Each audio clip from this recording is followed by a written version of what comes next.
Shalom Bapak Ibu Saudara yang dikasihi oleh Tuhan kita Yesus Kristus. Jumpa kembali di dalam podcast Mutiara hari ini. Sahabat bertumbuh dalam saat teduh yang seperti biasa mengangkat keresahan dan persoalan di dalam hidup. Kita angkat untuk menjadi renungan yang kiranya membangkitkan kekuatan iman. Dan bagaimana kabar saudara di kesempatan kali ini? Kami selalu berharap Bapak Ibu Saudara senantiasa ada dalam keadaan sehat, dilimpahi berkat, rahmat, dan kebaikan oleh Tuhan kita Yesus Kristus dimanapun saudara berada. Di dalam podcast Mutiara hari ini, di kesempatan kali ini kita memasuki episode yang ke-301 yang kali ini akan mengangkat judul Gereja Franchise. Nas firman Tuhan terambil dari Matius 28 ayat 18 sampai dengan ayatnya yang ke-20. Demikian firman Tuhan. Yesus mendekati mereka dan berkata, "Kepadaku telah diberikan segala kuasa di sorga dan di bumi. Karena itu pergilah, jadikanlah semua bangsa muridku, dan baptislah mereka dalam nama Bapa dan Anak dan Roh Kudus. Dan ajarlah mereka melakukan segala sesuatu yang telah kuperintahkan kepadamu. Dan ketahuilah, Aku menyertai kamu senantiasa sampai kepada akhir zaman. Amin." Mari kita berdoa. Bapa, di dalam nama Tuhan Yesus, sebentar kami akan merenungkan kebenaran firman-Mu yang sudah kami baca. Kami mohon Roh Kudus menuntun dan menyertai renungan kami di kesempatan kali ini, supaya kami boleh bertumbuh bersama di dalam saat teduh kami. Di dalam dan demi nama Tuhan Yesus kami berdoa. Amin. Bapak Ibu Saudara yang dikasihi oleh Tuhan kita Yesus Kristus, mendengarkan judul podcast kita kali ini, mungkin saudara akan bertanya-tanya kepada saya, apakah salah bergereja di gereja franchise? Ya? Dan apakah itu gereja franchise? Ya. Istilah gereja franchise itu mungkin istilah yang digaungkan oleh akun-akun anonim satir ya, bagi gereja-gereja yang memiliki cabang, mungkin saja sampai seluruh Indonesia ya, gereja franchise istilahnya ya. Sebenarnya nggak jadi masalah ya. Gereja adalah tempat di mana orang-orang bertumbuh ya. Yang saya maksudkan di sini adalah satu persekutuan ya, yang dinaungi secara hukum ya, lewat sebuah gereja yang diakui oleh negara ya. Maka semuanya baik, karena orang kan dituntun untuk mendengarkan firman, diajar untuk melayani ya. Memang sudah seharusnya seperti itu dan semuanya baik, saudara ya. Tapi lagi-lagi namanya juga podcast Mutiara hari ini ya, kita mengangkat keresahan. Jadi mari kita juga lihat dari sisi yang meresahkannya. Gereja franchise, kabarnya sih ada sinode-sinode tertentu yang memberikan izin ya untuk berdirinya sebuah gereja, tetapi kurang direview dengan sungguh-sungguh, kurang direview, kurang diselidiki, tidak diperiksa. Beberapa di antara jemaat-jemaat awam bisa dengan mudahnya diangkat untuk menjadi pastor atau pendeta tanpa ada ya screening yang ketat seperti itulah. Mungkin maaf kata ya, ada beberapa gereja franchise yang memberikan ya gelar pastor atau pendeta kepada aktivis yang yang secara ekonomi mapan gitu ya. Karena ya lagi-lagi inilah sisi gelapnya gitu, dari gereja franchise ya. Mereka mudah sekali mengangkat pastor atau memberikan gelar pendeta kepada jemaat yang notabene kehidupan ekonominya mapan, supaya mereka bisa diikat di dalam gereja itu dan menjadi kendaraan untuk menggerakkan jalannya pelayanan. Nah, lagi-lagi ini seperti strategi ekonomi ya, strategi bisnis tepatnya. Beberapa gereja franchise juga tampaknya bergerak dengan cara-cara duniawi ya. Mereka biasanya akan mengundang pembicara-pembicara tamu yang menarik, artis-artis. Dalam setiap pekannya, mereka akan mengundang pembicara-pembicara, artis-artis yang kalibernya bagus gitu ya, yang dikenal luas. Mungkin beberapa di antaranya adalah influencer atau selebgram yang diundang, atau beberapa di antaranya seperti yang sering saya bilang stand up comedian. Karena seorang stand up comedian, seorang artis tentunya akan mendapatkan exposure ya, menarik. Lebih-lebih kalau dia memposting di sosial medianya, oh saya mau khotbah di gereja ini, di kota ini, orang akan berbondong-bondong datang. Itu strategi bisnis, saudara ya. Ini saya sedang menerangi sisi gelapnya. Mungkin saudara tidak setuju dengan saya, tetapi inilah kejujurannya. Apa yang saya sampaikan di sini. Apakah sudah benarkah gereja franchise ini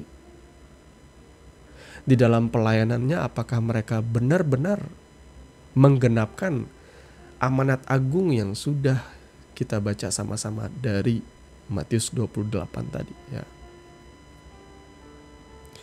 Apakah gereja-gereja franchise ini sudah menyatakan kuasa Kristus di tengah-tengah dunia, menyampaikan firman dengan penuh kuasa dalam hal ini yang saya maksud ya, yang berkuasa untuk mengubahkan setiap hati yang jahat, yang tadinya benci dengan Tuhan dan mencintai dunia ini menjadi orang-orang yang mengasihi Tuhan. Kalau mereka berperan seperti itu, maka itu gereja franchise nggak masalah, bagus. Dan apakah mereka sudah benar menjadikan segala bangsa, jemaat-jemaat yang mereka sudah menangkan dan melayani itu, menjadi murid Kristus? Ya, saya meyakini bahwa setiap gereja pasti ada yang namanya sakramen lahir baru, baptisan, pasti mereka melakukannya. Namun poin yang terakhir, yang paling utama, apakah gereja sudah mengajarkan untuk melakukan segala sesuatu yang Kristus ajarkan kepada murid-muridnya? Jadi ini jadi sebuah PR. Tidak hanya bagi gereja franchise, tetapi tentu bagi semua gereja. PR besar, saudaranya. Karena maaf, biasanya gereja-gereja franchise ya, fokus mereka adalah sekedar kehadiran jemaat yang banyak, yang semakin bertambah. Kemudian juga jemaat ya pemasukannya ya rutin, aman, persepuluhannya lancar. Jadi semua roda pelayanan bisa bekerja dengan baik. Seperti itu saja yang saya lihat dari gereja-gereja selama ini. Pemuritannya adakah? Sejauh yang saya lihat paling ya menggerakkan jemaat untuk melayani, jadi singer, WL, pemain musik, jadi kolektan, jadi pendoa. Ya jadi beberapa jemaat yang inti, yang kaya, mungkin dapat kesempatan untuk jadi pengkhotbah. Ya, di beberapa gereja yang saya masuki, ada orang-orang yang suka nyumbang, orang-orang yang suka memberikan ya dana yang besar, itu biasanya akan dijadwal khotbah. Ya biasanya sebulan sekali lah, seada, saudara ya, seperti itu. Nah, yang saya maksudkan pemuritan di sini tidak cuma sebatas itu.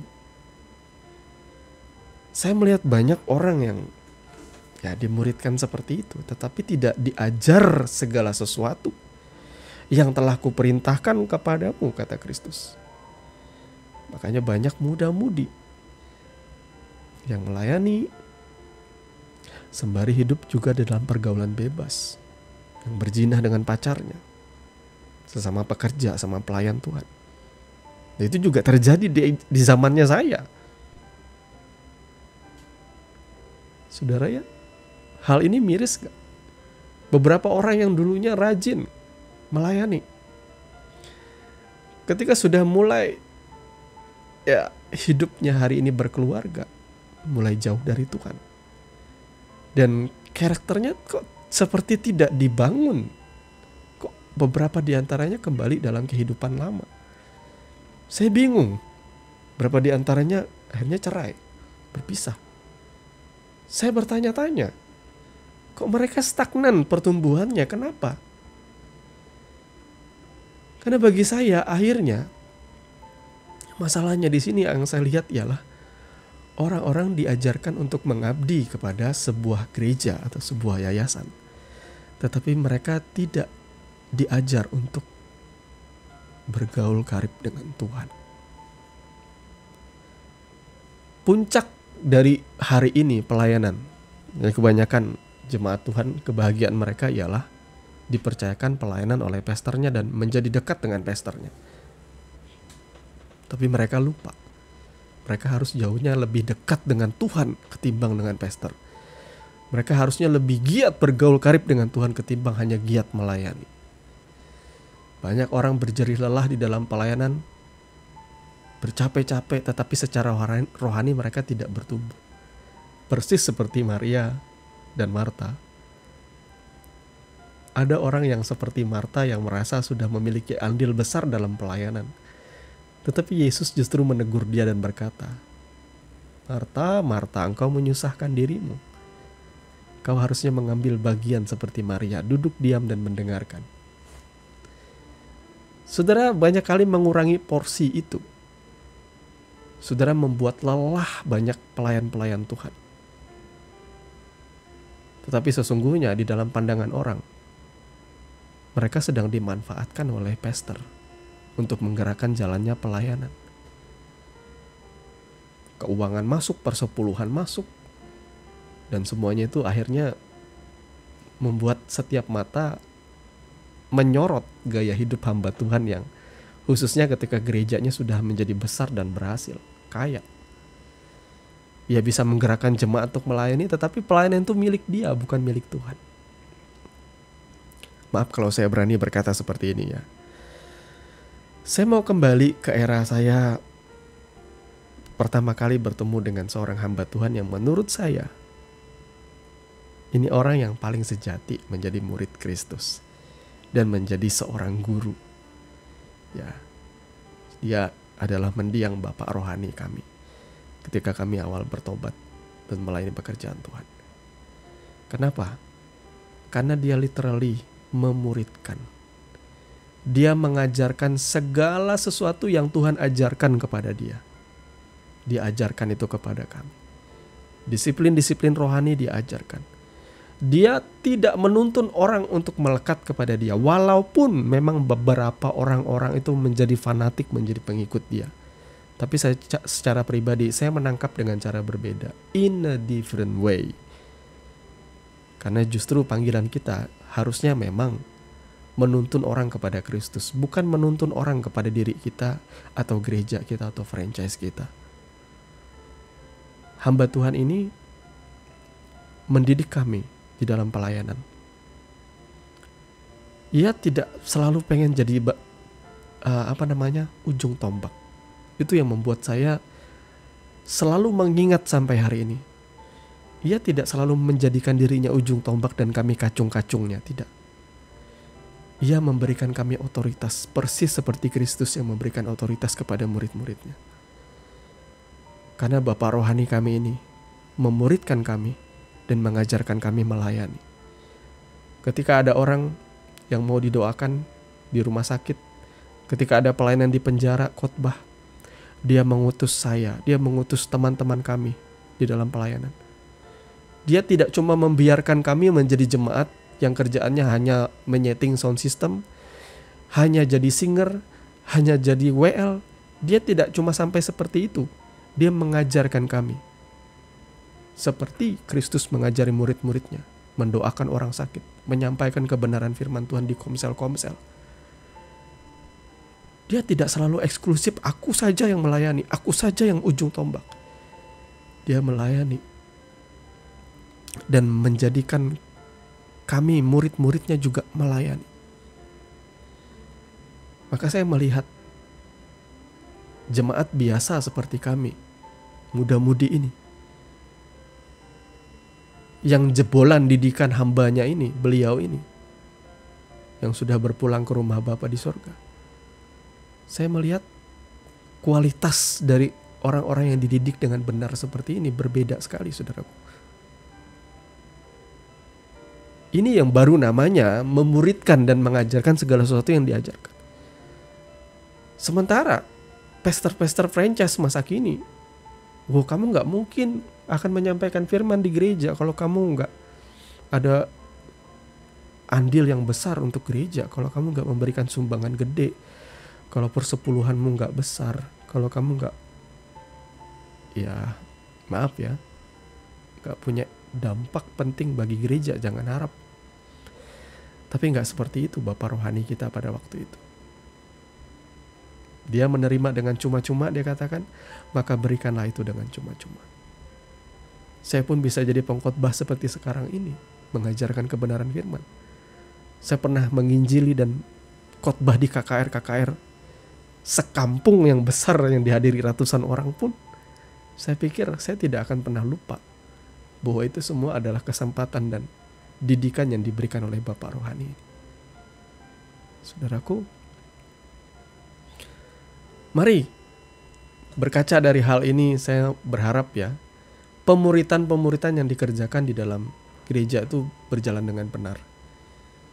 Saudara ya, muridkan dan ajarkan orang untuk paling penting, jangan cuma capek-capek melayani, tetapi juga ia harus punya relationship dengan Tuhan secara pribadi. Ya saudara ya, saya agak sedikit marah terus terang ya dengan gereja-gereja yang seakan-akan kejar setoran, yang setiap pekan ibadah bisa 3-4 kali. Itu sangat melelahkan loh bagi pelayan-pelayan Tuhannya. Apalagi kalau itu dilakukan setiap minggu. Jangan bilang saudara menggaungkan melayani buat Tuhan adalah sebuah kehormatan. Saudara jangan dibodohi dengan kalimat-kalimat itu. Bagi saya, harusnya pelayanan tuh, ibadah tuh cuma 1 kali aja cukup sehari. Pada hari Minggu itu cukup. Karena saya merasakan bahwa pertumbuhan rohani saudara tidak ditentukan di hari Minggu saja, tetapi di sepanjang hari. Ajar itu orang-orang bergaul dengan Tuhan secara pribadi di rumahnya. Ajar jemaatmu untuk membaca kitab suci secara pribadi dan minta Tuhan menuntun mereka.